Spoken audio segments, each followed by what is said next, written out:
A paz de Deus, meus preciosos e queridos irmãos, sempre no glorioso nome de nosso Senhor Jesus Cristo. Então veja, o nosso querido irmão Célio Pereira, né? Ele viu o vídeo que eu produzi, né? Cujo título é Uma Conversa com o Irmão Célio Pereira. Né? E nós estamos tratando do capítulo 3, versículo 18 do Evangelho de João. Por quê? Porque na conversa inicial eu li num comentário dele que ele disse que acredita que Jesus é Deus. E Jesus está dizendo, né? No capítulo 3, verso 18 do Evangelho de João, que quem nele crê, não é condenado. Né? Mas o que não crê já está condenado. Algumas versões do Novo Testamento traz este verso da seguinte maneira: quem nele crê não é julgado, né? Mas quem não crê já está condenado. Bom, é óbvio, né? Tanto numa versão quanto outra, o seguinte, que nós homens, né? Temos no Código do Direito Civil, né? Que é injusto você cobrar uma mesma dívida duas vezes. Então, se cremos que Deus, o próprio Deus, se fez homem e foi à cruz, e foi pregado na cruz, por minhas culpas, pelas nossas culpas, não há como cobrar uma segunda vez. Quer dizer, o Senhor, na cruz do Calvário, pagou o meu pecado, todos os meus pecados. Não é parte deles, não.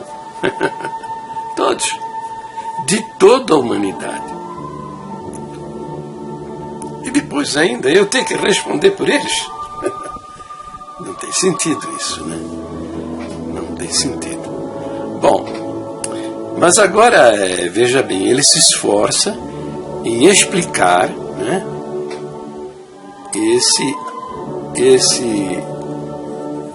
Esse versículo do Novo Testamento. Então vamos ver o que é que ele diz. Ele diz o seguinte, explicando o verdadeiro sentido de João 3,18, a saber, já está condenado. Ele diz, já está condenado por consciência, por lei, no julgamento de Deus. Deus desaprova seu caráter e esse sentimento de desaprovação é a expressão dela, é a condenação. Não há condenação mais terrível do que esta, que Deus desaprova a sua conduta e que Ele expressará sua desaprovação. Ele julgará de acordo com a verdade e triste é do homem cuja conduta Deus não pode aprovar. Bom, é o seguinte, tem uma máxima, né?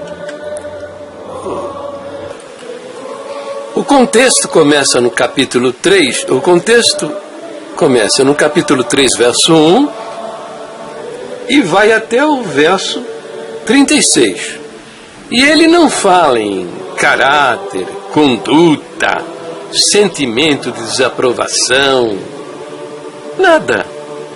Do começo ao fim, o Senhor Jesus está dizendo que para você se tornar um filho de Deus, você necessita nascer de novo. E esse novo nascimento só acontece quando você crê, de fato, no sacrifício do Filho de Deus. A única palavra que pode trazer alguma dúvida a respeito é quando ele diz que aquele que não nascer da água e do Espírito não pode ver o reino de Deus, ou não pode entrar no reino de Deus. Então, água é uma palavra usada como figura da palavra de Deus. Não é água do batismo, não. Em outras partes e porções você vai descobrir que água é usada como figura né, da palavra de Deus, que realmente nos limpa de todo o pecado. Todo mundo já ouviu de uma maneira ou de outra, dizer isso, que o texto, fora do contexto, é um pretexto. Então veja, o que o nosso querido Célio está fazendo é sacar o texto do seu contexto, né? Veja, as Bíblias produzidas pela Sociedade Bíblica do Brasil e as demais Bíblias também produzidas em todo o mundo, elas já são impressas, né, mostrando o contexto, né? Então veja, esse títulozinho que você vê aqui, por exemplo, está vendo aqui, ó, capítulo 3 de João, esse títulozinho é o contexto, é o início de um contexto, né? E o contexto é Jesus instrui a Nicodemos, é uma conversa que Jesus tem com Nicodemos. E o ponto central desse contexto, tá? O ponto central desse contexto, nós vamos examinar com cuidado. E ele começa assim, no verso 14, né, que diz: assim como Moisés levantou a serpente no deserto, da mesma forma importa que o Filho do Homem seja levantado. Então aqui o Senhor Jesus está usando uma comparação de um episódio ocorrido e relatado lá no Velho Testamento, durante a peregrinação do povo de Israel pelo deserto. Eles peregrinaram pelo deserto, depois que saíram do Egito, né?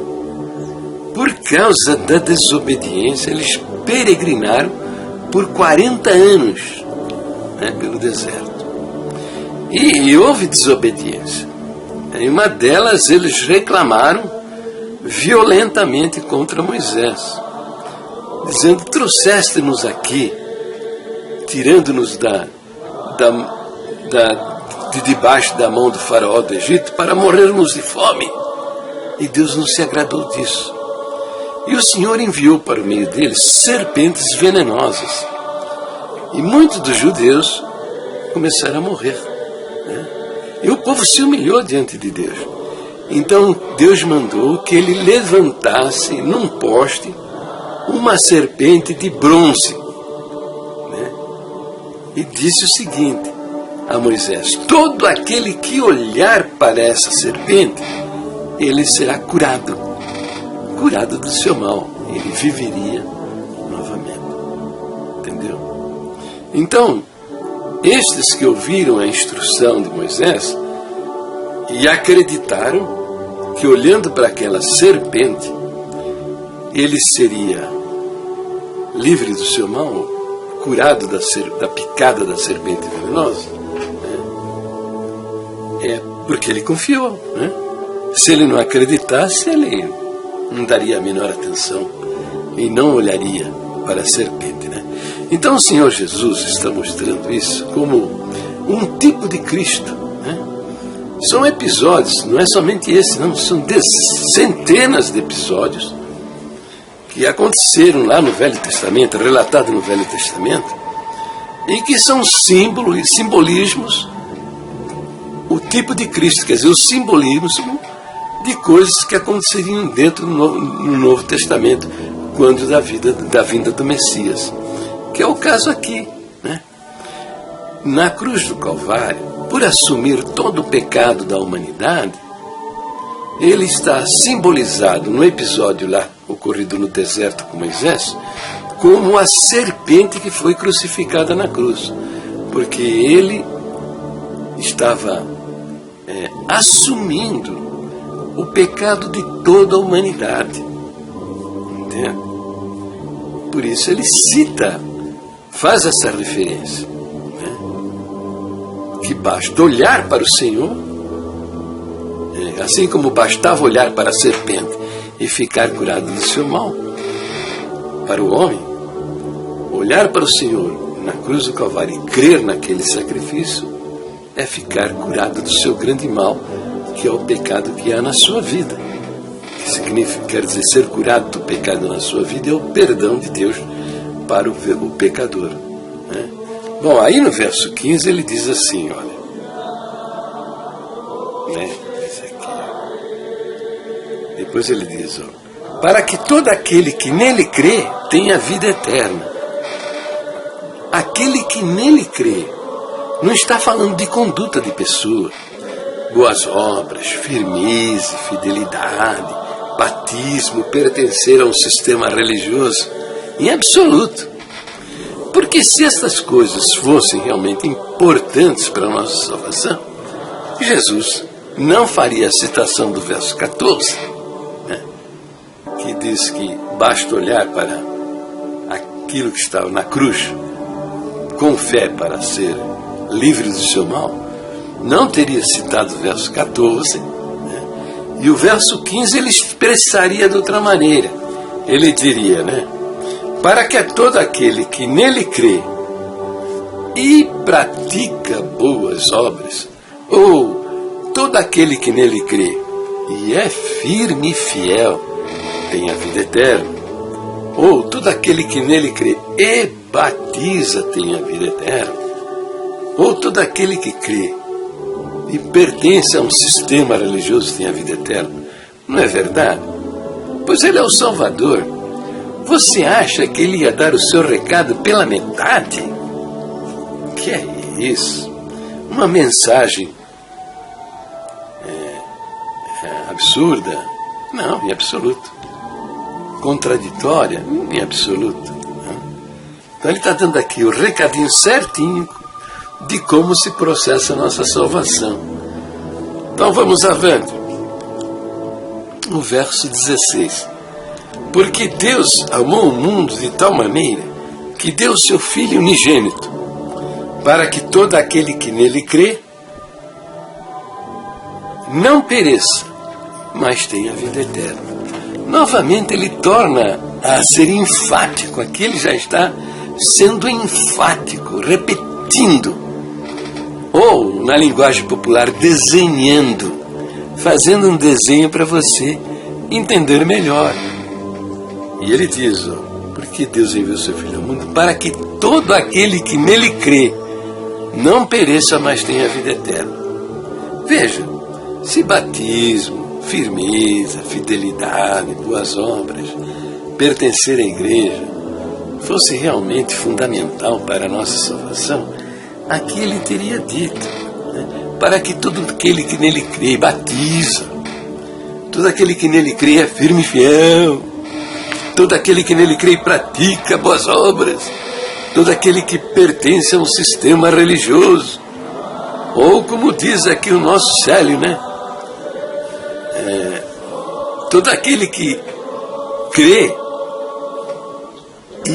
e tem um caráter, ó, filé mignon, ó, um santo de Deus, aquela maravilha, a conduta ilibada, aquele... Ele teria dito, mas ele não está falando isso.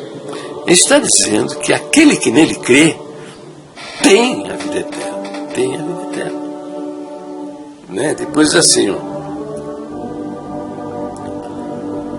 o 17, porque Deus enviou o seu Filho ao mundo não para que condenasse o mundo, mas para que o mundo fosse salvo por ele. Aí ele entra no verso em discussão. Ele diz, quem nele crê não é condenado. Está falando de conduta aí. Está falando de boas obras, firmeza, fidelidade. Não. Está dizendo, quem nele crê não é condenado. Ou quem nele crê não é julgado. Se fosse por firmeza, fidelidade, conduta, né? Aquela conduta maravilhosa diante de Deus, né? Ele teria dito aqui, né? Quem nele crê e pratica boas obras, quem nele crê é firme e fiel, quem nele crê e batiza, quem nele crê e pratica e pertence a uma igreja. Ah, mas não está escrito nada disso. Ó, Veja bem, presta atenção, hein? Vamos ver aqui onde é que está. Aí, tá vendo aqui, ó. Aí, tá? Entendeu? Você nunca leu, tá lendo aqui agora, tá vendo? Quem nele crê não é condenado, não é julgado, entendeu? Então, essa conversa dele aqui, isso é um pretexto. O que ele está fazendo?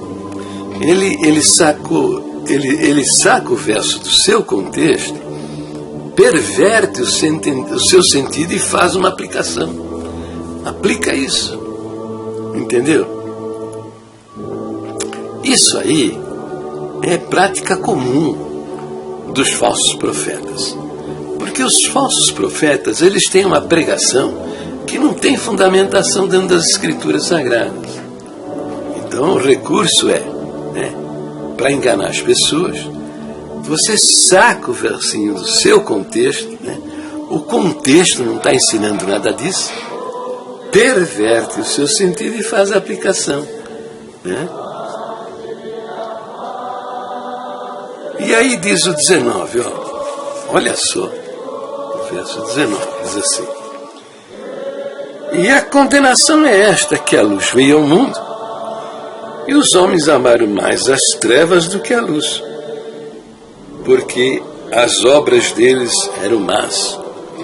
Então, é o caso aqui, Eu fiz um vídeo anterior, onde eu mostro com cuidado e clareza o porquê de todas essas coisas.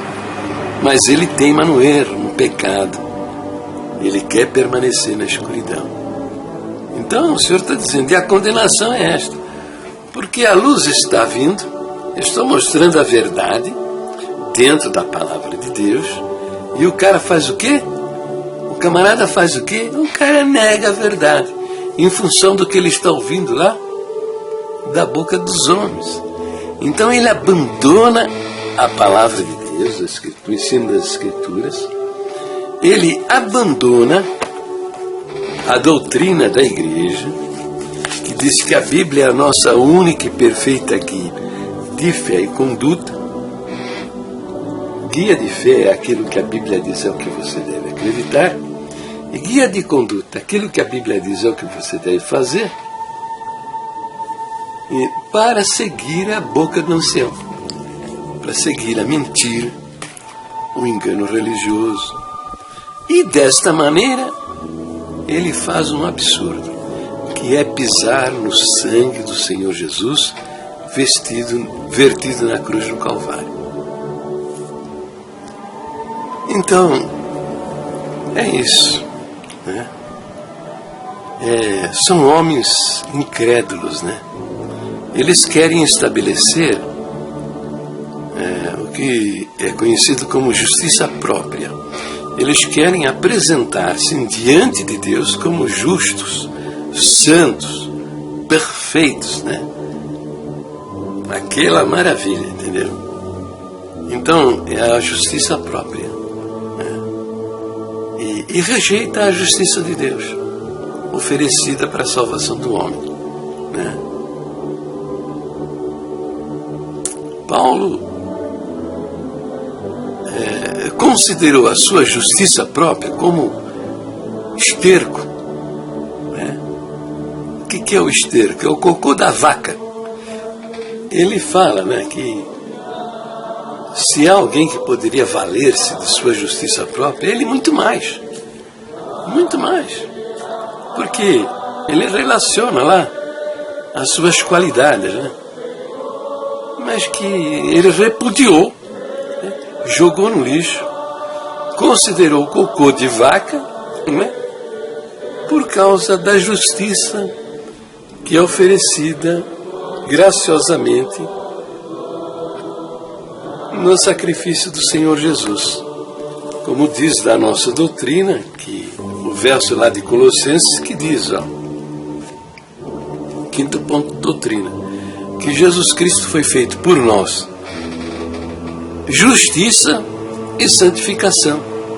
Quer dizer, é a santificação e a justiça do Senhor Jesus e que nós devemos apresentar diante de Deus.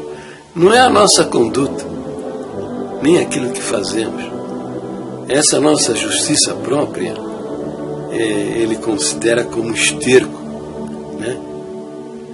Como trapo imundo.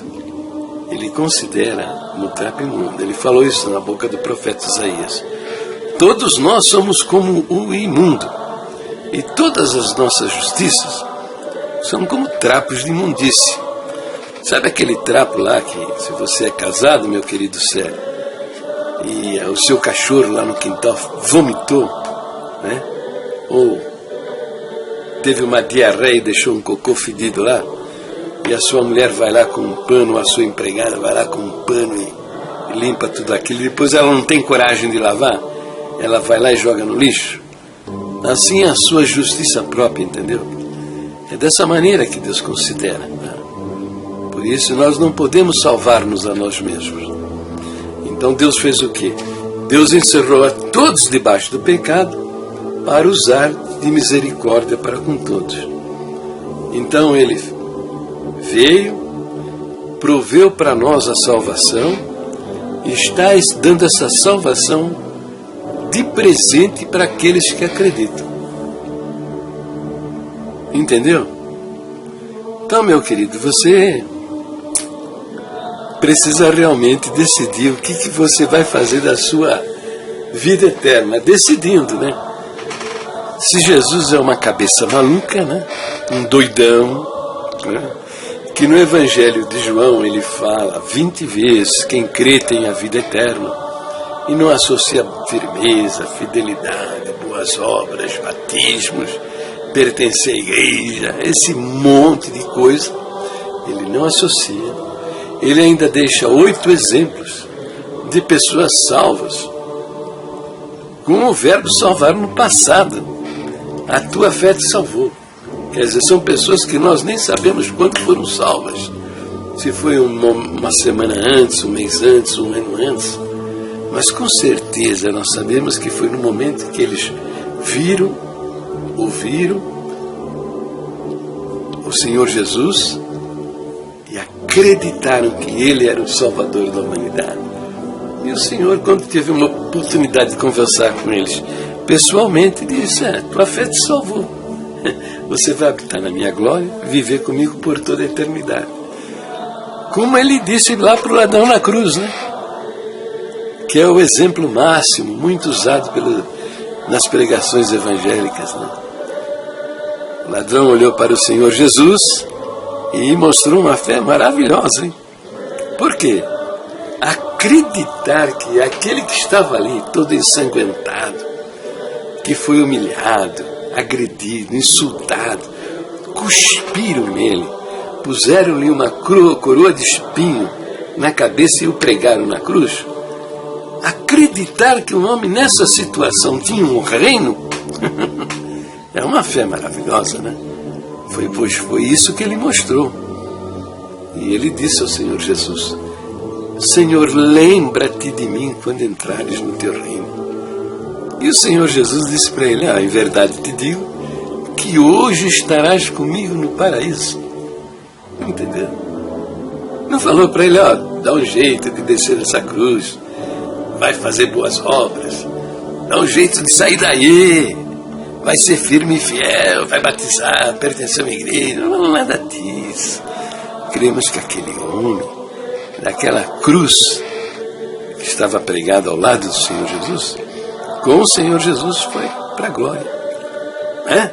Foi para o paraíso, né? Não é a glória ainda, é o paraíso, onde estavam os crentes do Velho Testamento, salvos, né?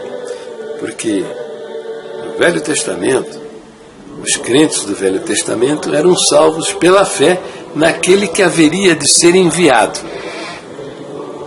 Contrário da gente, que nós somos salvos porque cremos olhando para o passado, aquele que já veio. Então o Senhor Jesus foi ao paraíso, enquanto o corpo dele esteve debaixo da terra. Ele foi dar testemunho a estes crentes que estavam no paraíso, né, de que ele era o Salvador e a obra da salvação já estava completa.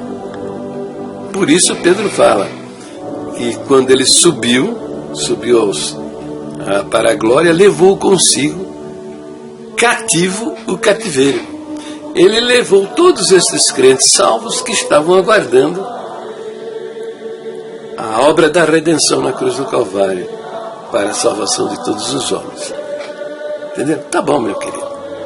Eu acho que já falei bastante, eu espero que você compreenda e respeite o texto da Bíblia, né? Não saque um versinho do seu contexto, pervertendo o seu sentido e aplicando, fazendo uma aplicação indevida, porque isso aí tem condenação, sabe? Pessoas que procedem dessa maneira, eles recebem condenação. Pedro fala, né, que os indoutos e inconstantes torcem as Escrituras para a sua própria condenação. O que você está fazendo com o verso de João, capítulo 3, verso 18, é torcer o sentido das Escrituras para a sua própria condenação. Por isso, quando você examina o seu coração, você não tem certeza, você não está em paz com Deus, né? Porque a sua melhor expectativa é comparecer diante de um Deus que é santidade absoluta, justiça absoluta, e que vai julgar você, com a justiça dele, com a santidade dele. E você vai ser reprovado, vai ser mandado para o inferno, né? Por quanto? Por quanto não aceitou o presente de Deus, que é a salvação em Jesus Cristo, né? Bom, encerro o vídeo por aqui, está muito longo, e eu peço encarecidamente aos irmãos, às irmãs, que veem os meus vídeos, está vendo que eu estou falando a verdade. Me ajuda, queridos, me ajuda aí a pregar o Evangelho para a nossa Irmandade, porque no meio da nossa Irmandade tem gente maravilhosa, nossa vida, irmãos e irmãs, maravilhosos, e estão no engano, na mentira diabólica, vivendo, acreditando num falso Evangelho, e vão parar no inferno. Então divulgue meus vídeos nas redes sociais, no YouTube, se inscreva no meu canal do YouTube, divulgue nas redes sociais, no Facebook, no Instagram, no Twitter, lá naquelas comunidades do Google+, coloca lá, entendeu? Para que a nossa Irmandade compreenda as verdades simples do Evangelho do Senhor Jesus, que não é nada disso que eles estão ouvindo da boca desses homens. O que eles estão ouvindo da boca desses homens, Paulo fala em Gálatas capítulo 1, verso 8, que se um de nós, ou mesmo um anjo vindo do céu, vos pregue um evangelho diferente daquele que eu vos tenho pregado, seja considerado anátema, maldito. Maldito por quê?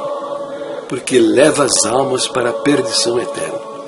Então divulgue meus vídeos, que procedendo assim, nós seremos muito abençoados. Deus abençoe os irmãos e as irmãs, sempre no glorioso nome de nosso Senhor Jesus Cristo.